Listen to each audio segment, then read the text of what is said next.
We're going to get that recording going. Right. With us today, we have, along with members of the media, let me just tell you who's here. Several folks from Fair Districts Georgia are here, as well as folks from our partnership at the Princeton Gerrymandering Project. As you know, this work that we're going to talk to you today has been a long-term, it's been a partnership over the past year between Fair Districts Georgia and the Princeton Gerrymandering Project. So we welcome both Amanda Kametz and Hannah Whelan, who are here from Princeton, to help answer your questions. I think everybody's screen name does identify them, so thank you for that. We will be taking questions live at the end, but if you want to start previewing your questions, you can put them in the chat. We will be calling on folks live to answer questions. You're going to get a reference document posted on our media resources page with everything you're going to see today. So don't feel like you have to crib notes like crazy, although we know that's a habit that reporters do. But you will have a good reference document with all the material, all the graphics that you're going to see are going to be available for your use. So feel like you'll have access to that.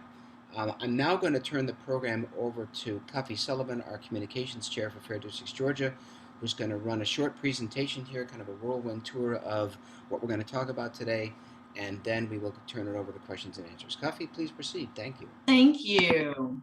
Can everyone see my screen? Can. All right, excellent. Thank you. Today, I am so excited to present a summary of the findings from phase 2 of our innovative partnership between Fair Districts Georgia and the Princeton Gerrymandering Project. We've joined together to provide an independent, nonpartisan analysis of Georgia's political landscape for the state legislature and the public in support of the 2021 redistricting cycle. Today, we'll look at what we've learned, what we know, and what we should expect. The 2020 census tells us that Georgia is larger. We've grown from 9.7 to 10.7 million. It's more urban, with much of the growth, of course, centering in Metro Atlanta.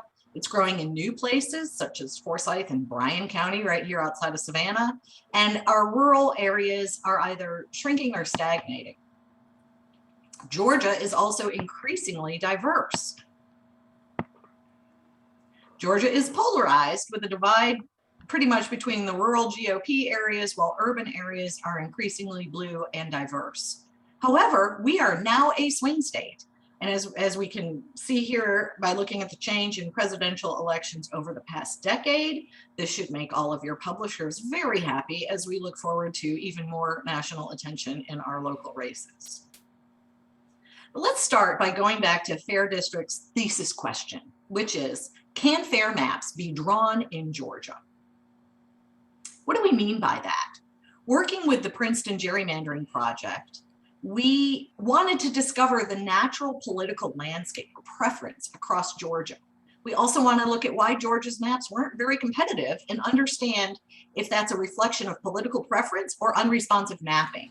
It is worth noting that Georgia is a very non-competitive state with a little over 52% unopposed races. The national average is around 35%. This is not just a problem for voters, but for politicians as well. Lack of competition impacts voter turnout. For example, turnout for presidential elections is 16% lower in state House districts with uncontested elections. Fair maps should also reflect our state's increasing diversity and honor communities of interest. This is something that was talked about in the legislative hearings across the state. Communities, however, are self-defined, so it's more of an art than a science, and that's why it's important for redistricting committees to listen to the citizens. In phase 1, which is now complete, we analyzed the 20-year history of redistricting and gerrymandering in Georgia. We looked how redistricting may have affected democracy across the state, and we performed statistical simulations to create benchmarks on what fair maps should have looked like so that we could compare them to the enacted maps and see how they stacked up. Phase 2 is about using the recently released census data to create new benchmarks so that we can evaluate proposed maps once they're finally released in real time to determine if they're fair. In phase 2, Fair Districts and the Princeton Gerrymandering Project used a computer model to draw 1 million maps. I feel like, Michael Myers, 1 million maps per chamber, House, Senate, and Congress, that comply with redistricting laws. So they're not random because they do follow the guidelines, but they are non-political. So they're not taking into consideration any incumbency. We also use these models to look at the partisan lean of the state, how many districts might be competitive, and what kind of minority representation we should expect. Let's look at what the data showed us. Today, we're not going to talk much about the enacted maps from the last census and redistricting, as we thoroughly covered that in our 20-year history, and which you can find on our website, fairdistricts.org. And also, we're not going to go that deeply into data and methodology. But unless you have some specific questions, we have our experts here from Princeton. Other than I want you to understand that unfairly drawn maps would potentially fall outside of these expected ranges. Instead, we're going to look at what our benchmark showed us for 2011 and then compare them to what the data shows us to expect in fairly drawn maps in 2021. Here you can see what our expected partisan distribution looks like in the state Senate. We've clearly become a swing state over the past decade. We see the same trend in the state house, where we've seen just a significant move to the middle. And in Congress, our data suggests that same or slightly more Democratic districts and the same or slightly fewer Republican districts in fairly drawn maps. We also looked at what we should be expecting in competitive districts. These are districts where Republicans, Democrats, or even other parties would compete for voters. This data, garnered from 1 million maps just for the Senate, showed that hundreds of thousands of maps indicate that we're looking for competitive Senate districts in these ranges, between potentially 1 and 7, which is what the majority of our maps show. In the House, again, another set of million maps gives us ranges of competitive districts we might see in fairly drawn maps between 9 and 22. And in Congress, we expect to see at least 0 to 3 competitive districts based on what 98% of our 1 million congressional maps are telling us. We also looked at Black and other minority representation. In 2011, we had 15 state Senate districts, but 0 influence districts. So this tells us that the letter, if not the spirit, of the Voting Rights Act was followed. With increased minority growth, we expect to see at least 16 districts and at least 0 to 3 influence districts, and an influence district is where Black voters make up 37 to 50% of the district for the Senate. We also see the opportunity for minority coalitions and potential opportunity districts with 37 to 50% Hispanic voters. Despite the growth in Black population, there are fewer Black House majority districts in the currently enacted maps. Black voting age population, or BVAP, has grown mostly in places that were already majority Black, leading to increased packing in overpopulated districts. While the census data and our models predict at least 48 Black majority districts, they are the result of overall numeric analysis and do not necessarily satisfy all criteria to be a voting rights opportunity district. We expect to see a number of new majority minority districts in the House. In addition, there is at least 1 Hispanic majority district possible in the House map. There could be more. There is a real opportunity for increased minority opportunity and influence in the state House. In Congress, we expect to see at least 4 Voting Rights Act congressional districts, which has not changed, and then we expect again to see at least 0 to 1 influence districts. We expect to see at least 5 congressional districts that could consist of a majority minority coalition. This includes the 4 Black opportunity districts, plus maybe another influence district, coalition district. So to summarize, when we look at all 3 chambers as it relates to minority representation, here's what our benchmarks tell us we should expect in fairly drawn maps. And please keep in mind that with Black majority districts, we mean we expect at least this many with a potential for more. So we're looking at Congress, 14 out of the 14 total districts, at least 4 Black majority districts, with a potential for more, and 0 to 1 influence or potential districts. For the Georgia State Senate with 56 districts, we're looking for at least 16 Black majority districts with a potential for maybe 0 to 3 influence districts. And for the Georgia House with 180 districts, we're looking for at least 48 Black majority districts with a potential for 3 to 11 influence district or competitive districts. And as relates to partisan lean, looking at the partisan split with the competitive districts there, here's what our benchmarks tell us what we should expect in fairly drawn maps for the 2021 redistricting cycle. In Congress, we're looking at 5 to 6 Democratic districts and 8 to 9 Republicans, with potentially 0 to 3 that could swing either way and be competitive. In the Senate, we're looking at 24 to 28 Democratic districts, 28 to 32 Republican districts, and maybe 1 to 7 competitive districts. And in the House, we're looking at 81 to 88 Democratic districts, 92 to 99 Republican districts, with 9 to potentially 22 that could be competitive districts. We at Fair Districts are both nonpartisan and nonprofit. We have crunched the numbers along with our colleagues at the Princeton Gerrymandering Project, and our benchmarks, or in other words, a standard point of reference against which things may be compared or assessed, is here for everyone to use. The state legislators, redistricting committees, the public, the media, basically anyone who wants it. We are your redistricting resource for data, maps, graphics, quotes, access to experts, and more. By next week, we will have an interactive map live on our website, fairdistricts.org, and we invite you to check that out, as well as our media resource page, also at fairdistricts.org. A video of this meeting and our supporting document will be up within 10 minutes of the end of this meeting. Please let us know how we can help you better tell this important story in Georgia. Thank you so much.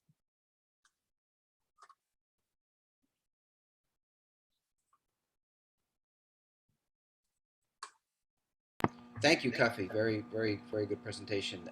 For me, the two big takeaways are partisan gap is very dramatically narrowed in Georgia. We're much more closer to a swing state. Significant opportunities to grow the minority representation. With these benchmarks in place, we are now ready to evaluate maps as they are released, when they are released. We're ready to take your questions, so you can either raise your hand or place questions in the chat, and we will allow folks to unmute themselves. So why don't we use the raise hands model? Does anybody have any questions they'd like to ask of Cuffy or any of the other experts? I see Tammy, you've got your hand up. Go ahead, Tammy Joyner. Can you repeat what you just said, the two major takeaways you have from those charts? I didn't get the last part of it. Yes, yeah, two major takeaways are the partisan gap has very clearly narrowed, much closer to a swing state across all three maps.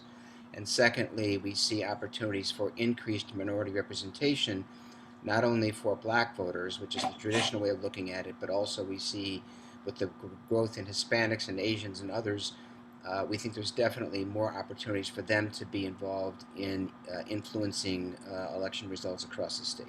We're expecting the district maps to reveal that many more districts have are majority minority districts, but through combinations of minorities, for example, what we call coalition districts.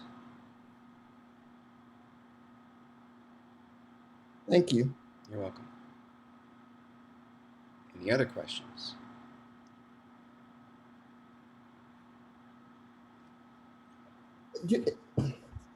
Me again, I guess. Oh, go ahead, please. Do you have an idea of when they will be starting the drawing of districts? I know places like Texas have already begun. I think Ohio has started. Yeah. When is that cycle likely to start here in Georgia? Well, they're drawing. They're absolutely drawing now. We know that to be true. What we don't know is when they're going to release the maps. We have heard that the special session might take place in early November, which means that the maps will be released very close to that date. We have requested in the past that the legislature allow a 2-week public comment period. We have really not heard a response to that question ever, which is disappointing, frankly. If they hold true to form based on the last decade redistricting cycle in 2011, the maps were released, I want to say the maps were released on a Friday. They began hearings on Monday, Tuesday. So we're not expecting to have a lot of time, although we would like it, and we think it would be fair to Georgia to have more time.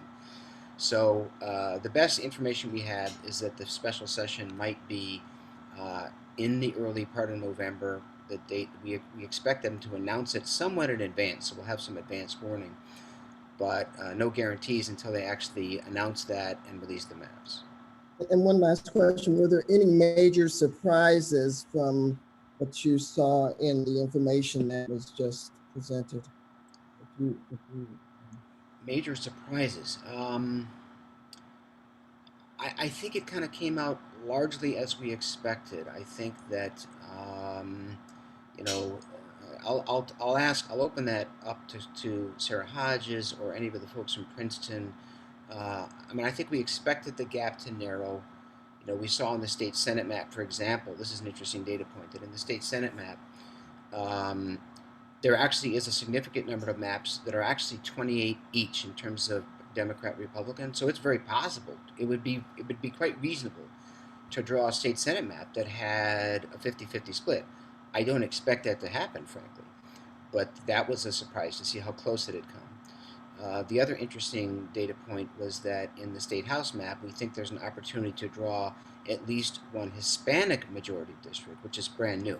We've never had that before. We've seen, you know, a lot of the majority minority districts have all been black voters in the past. But we think with the growth in the Hispanic population, there might be an opportunity to find one, maybe one or two Hispanic majority districts in the past. Any other, I'll just say, if anybody from the team has any other comments on surprises, I'd invite them to respond as well. Yeah, I would just echo what Ken was saying, that the benchmarks that Princeton produced really reflected the changes in Georgia that we have seen in the last 10 years. So they were less of a surprise, at least to me, because it really looks like what Georgia looks like now. Thank you. Anybody else? I should mention that questions are free. There's no charge.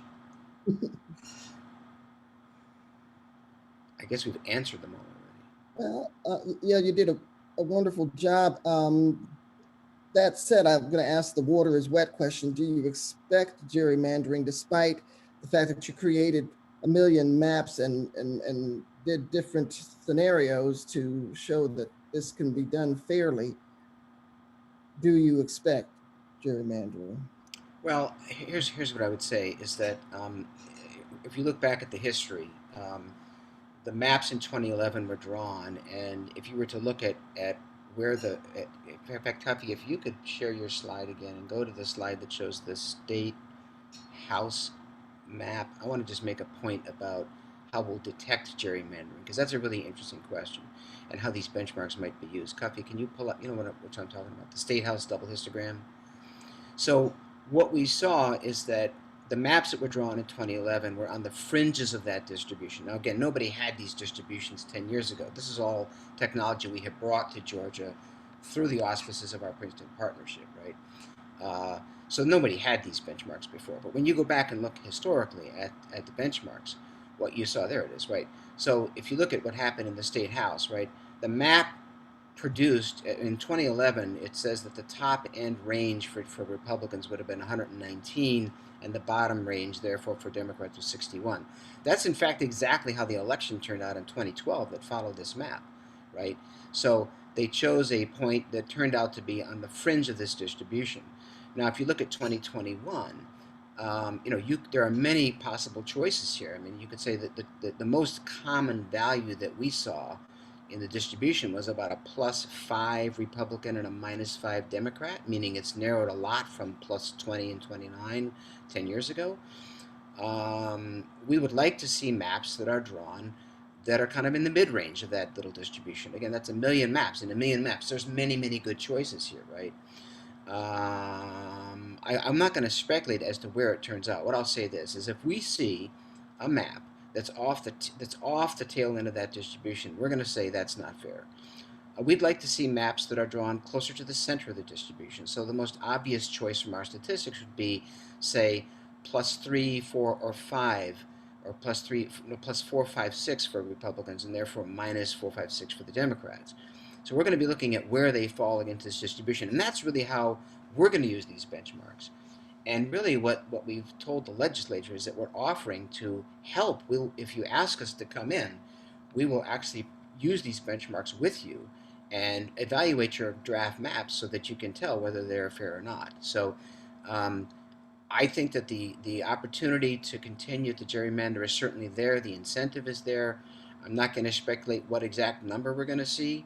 I wish I could be more positive about they're not going to be gerrymandering. We'll just have to see what they choose to do. But there's certainly opportunities to do better. Are there particular areas of the state that may be more vulnerable to gerrymandering than other parts of the state? I mean, I think that depends a lot on which map you're talking about. I think the map that most people are really looking at is the congressional map. And right now we have 2 competitive districts in Georgia, the 6th and the 7th. The Atlanta suburbs are the areas where there's a lot of opportunity to draw districts that remix the population, either between minorities and non-minorities or between Democrats and Republicans. And so I think there's a lot of games that could be played there. We don't know how it's going to turn out.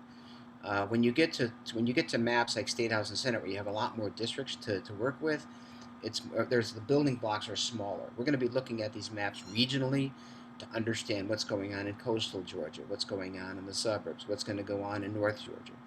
Each region is going to have its own little characteristic to be looked at. So in addition to looking at statistics, we're going to do our best to examine them regionally, as many other groups are as well, and try to figure out, well, what's going on in these maps intuitively besides what the statistics tell you. mhm. I think another really key point is Karen and her mapping and analysis team have done some incredible work looking at how cracked Georgia's cities are. Ones, districts that could absolutely be contained in a single district have been cracked and cracked and cracked again. And I know that's something that I'm going to be looking at, and I know the rest of the team will, is, these, sadly, cities really lose influence when they're cracked across, 2 and 3 and Lawrenceville 6 different districts. I was going to ask you if you have an example. So Lauren. Oh, yes. We have a whole page on our website, fairdistrictsga.org. We have a whole split cities study that shows kind of from the most egregious and then down into just the slightly egregious. Thank you. We have a link. This is Karen. We also have a link to the FDGA map room, where we have graphics that go along with those studies. We have city pages for each of these cities that have more information about the crack cities problem, as well as county pages that show how counties have been split. The other thing that I think is really interesting about the split cities page is not only are some cities, smaller cities, we have an entire study done by Sarah Hodges that identifies cities that would fit, for instance, in one House district, but are split into multiple House districts like Lawrenceville. But we also see cities that are larger that have also been cracked by virtue of the fact that maybe they fit into 2 or 3 districts that have been split into more. And I will put the link to oh, somebody's already done it. Okay, good. In the chat, there's a link to our. Oh, I'm going to admit Jane Tim from NBC, who is coming. Any other questions? Jane Tim, welcome. You missed the introduction, but you're going to get some resource pages to do. The meeting has been recorded, so you can pick up on that. And we welcome any questions you might have, although you didn't see the material. Quiet group this morning, but that's okay. Ken, this is Karen again. Well, just to add on to the question about what we might expect to see, Together with Princeton, we did a study of the decennial redistricting in 2011, looking at the maps that were produced by the legislature for that redistricting, and found the overall takeaway is that the maps were drawn to be safe seats with very few competitive districts in between. So the ranges that you saw on that normal curve of the histogram were out at the tail ends for both partisan balance. They had few competitive districts. In the state Senate, fully half of the state Senate districts were outliers, meaning they were packed or cracked with Democratic voters and Republican voters. And in the House, fully 45% of the districts were packed or cracked, making them safe seats for one party or another. So that's kind of what we're watching out for. Right. And the interesting thing about it, I think, is that unless you did this analysis, you might not have seen it. The map drawing has gotten to be much more sophisticated now, so you don't see necessarily the crazy looking districts that you might have seen in the past, but it's nonetheless very effective. Surgery has become more advanced on maps, yes, in the last 10 years. Any other questions? I don't see any other hands raised.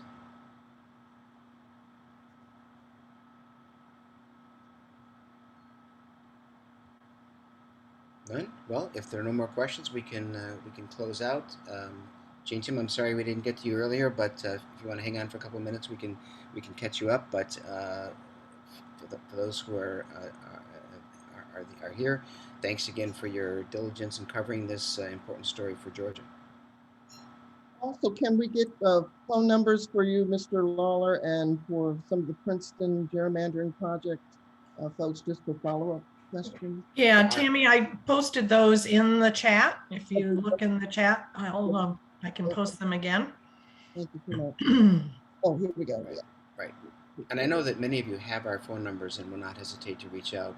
Cuffy is our key point of contact for communications, but I know a number of you have reached out to me directly in the past, and Janet and others, so please feel free to continue to do that once you've had a chance to take a look at the briefing materials.